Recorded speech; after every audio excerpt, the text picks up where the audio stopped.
Kurani ta rregullon jetën e kësaj bote.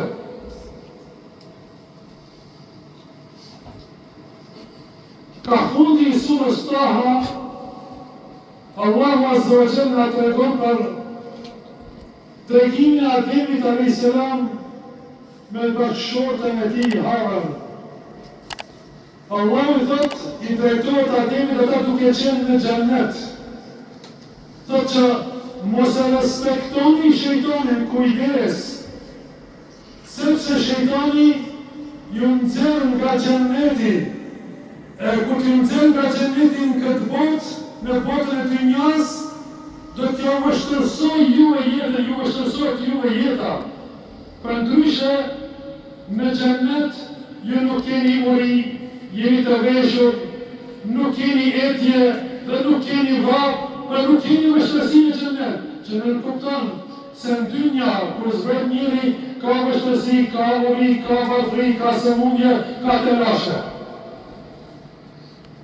Këtu barazohen të gjithë, i pasur dhe i varfëri, në vështërsitë e dynjas, besimtari dhe jo besimtari. E pak, në këti ajeti Allahu Azza wa Jall, përsëri i drejtohet Ademit alayhis salam të Havës, duke i thënë: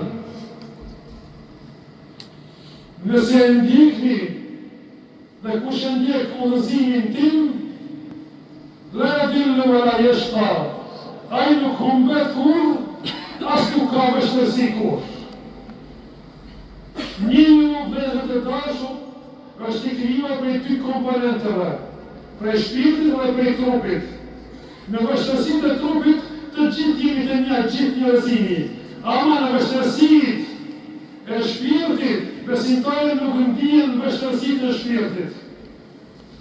Besimtari nuk ndihen sepse Kurani ja lehtëson atij.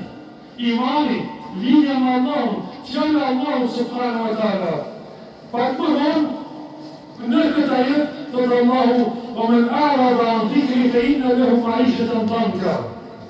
Dhe kush largohet nga përmendja e Allahut, nga udhëzimi i Allahut azza wa jall, do të ketë jetë shumë të vështirë. Do të ka pasuri, por nuk ka rahati shpirtërore. Sepse zemra dhe shpirti i rahaton vetëm me atë formulë që ka caktuar Allahu azza wa jall me fjalën e Allahut subhanahu wa taala.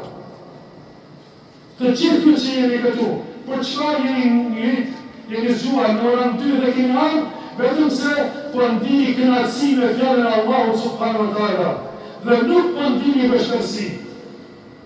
Atë ka garantuar Allahu për këtë arsye me tu pejgamberi sallallahu alaihi wasallam. Ma anzalna alayka al-Qur'ana litashqa. Na nuk e zbritëm Kur'anin ty me ta vështirësu, asnjësi, por me ta lehtësu. Kur'ani vjen me na lehtësu, me na qetësu shpirtat tona. Është melhem i shpirtit i zemrës. Kënaqet të qetësohet zemra. Çka thon për dietarët? Po të pastrohen zemrat tona nga xhelozia, nga inati, nga urrejtja, nga çdo që e keqe, nuk ngopen zemra kur me fjalën e Allahut subhanahu wa taala, duke lexuar dhe duke dëgjuar dhe duke praktikuar fjalën e Allahut subhanahu wa taala. Parasysh vëllezër, ne jemi të begatuar me Kur'anin e Allahut azza wa jalla. Kur'ani është libër i shenjtë. Kur'ani është libër i mëshirës. Kur'ani është katalog i jetës. Kur'ani është udhëzues për tek Allahu subhanahu wa taala dhe Kur'ani është udhëzues për xhenetin e Allahut subhanahu wa taala. Zgjidhja për problemet e jetës është Kur'ani. Parasysh vëllezër, duke pasur ne këtë libër të Allahut subhanahu wa taala, këtu është bereqeti e Allahut subhanahu wa taala. Kur njëri kapet për fjalën e Allahut azza wa jalla, kapet për urdhrat e Allahut subhanahu wa taala, i zbaton ato dhe praktikon sunetin e pejgamberit sallallahu alaihi wasallam, i cili është kërkuar mësues për njerëzimin dhe udhëzues për besimtarët. Andaj vëllezër, shfrytëzoni rastin me lutje. Shfrytëzoni rastin këtë net të begat që na kanë mbetur. Ta lutim Allahun subhanahu wa taala që Allahu të na udhëzojë neve. që ne t'i dhemi stop qitë atyre veprimeve të gabuara të këqija. Ne I pranojmë se kemi vepra të gabuara, kemi gabime, kemi mëkate, jemi njerëz fundit. Por, asesi nuk bën muslimani me vazhdu në mëkate, duke e di që kujt për I bën mëkat këj njeri. Krijuesit, Allahu subhanahu wa ta'ala, mos ta hidhëm Allahun azza wa jall. Mos na sheh Allahu neve në vepra të këqija. Sepse nëse hidhrohet Allahu subhanahu wa ta'ala, ka mundësi që ja volos dikujt zemrën, e që ai më pas nuk ka mundësi më kthy edhe njëherë në udhëzimin e Allahut azza wa jall. Nëse Allahu ta ka dhënë njëherë udhëzimin, nuk do të thotë që nëse humbesh udhëzimin, ta jep edhe njëherë tjetër. Nuk ka garancë. Andaj duhet të jemi të nështruar ndaj krijuesit tonë, ndaj Allahut subhanahu wa ta'ala.